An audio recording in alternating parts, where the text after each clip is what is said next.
Assalamu alaikum, brother and sister. The story of the British nobleman, Lord Headly Al-Farooq's conversion. Lord Headly Al-Farooq, 19th January 1855, 22nd June 1935, was an English nobleman. He was an engineer who chose to become an author. He decided to embrace Islam on 16th November 1913. His name was changed to Sheikh Rahmatullah Al-Farooq. I have explained my reasons why I respect the teachings of Islam, and I announce that I myself have embraced Islam better than when I was still a Christian, said Lord Headly Al-Farooq as quoted in the book entitled Why We Choose Islam by Rabitha Alam Islami Mecca, PT Al-Ma'arif, Bandung, 1981. This Cambridge University graduate became a nobleman in 1877. He served in the military with the rank of captain, and finally as lieutenant colonel in the IV Infantry Battalion in the North Minster Fusilier. Here is Lord Headly Al-Farooq's account of himself and the reasons why he chose to embrace Islam. This statement was made sometime after he converted to Islam. Maybe some of my friends think that I have been influenced by Muslims. This assumption is not true, because my conversion to Islam arose from my own consciousness, the result of my own thoughts. I had an exchange with educated Islamic people about the religion just a few weeks ago. And I also need to mention that I was very happy after it turned out that all my theories and conclusions were exactly in accordance with Islam. Religious awareness, as emphasized by the Quran, must arise from freedom of choice and spontaneous decisions, and there must be no coercion. Regarding this, Jesus al-Masih stated to his followers, "And people will not be able to accept you or pay attention to your words if you abandon them." Gospel of Mark 6-2. I know a lot about fanatical Protestants who think that it is their duty to go to the homes of Roman Catholics to try to get their stable friends to repent. There can be no doubt that this flagrant act is dishonest, and even every pure soul would condemn it, for it would give rise to contradictions which would tarnish the nobility of religion. I'm sorry to say that most Christian missions have also taken the same steps towards their brothers who converted to Islam. I can't stop thinking, why do they always try to apostatize people who are actually closer to the true teachings of Jesus than themselves? I say so because in terms of goodness, tolerance, and broad thinking in the Islamic faith is closer to the teachings of Christ than the narrow teachings of the Christian churches themselves. An example is the Athanasian Creed, which denounces the doctrine of the Trinity with its very confusing explanation. This movement, which is very important and plays a decisive role in one of the main teachings of the Church, states emphatically that he represents Catholic teachings, and if we do not believe in him, we will be eternally wretched. But we are required by him to believe in the creed of the Trinity. In other words, we are required to believe in the most merciful and most great God.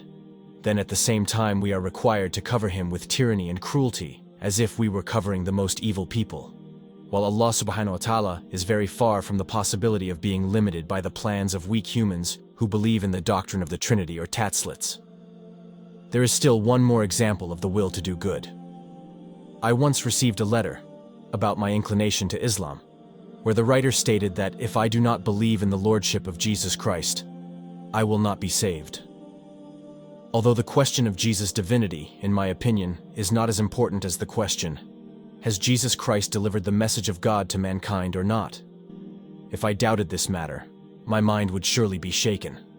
However, thank God, I do not have the slightest doubt, and I hope that my belief in Jesus and all his teachings remains as strong as the belief of every Muslim or every follower of Jesus Christ.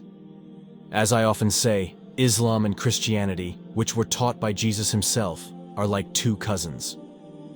The two religions differ only in the presence of dogmas and procedures that may not be necessary.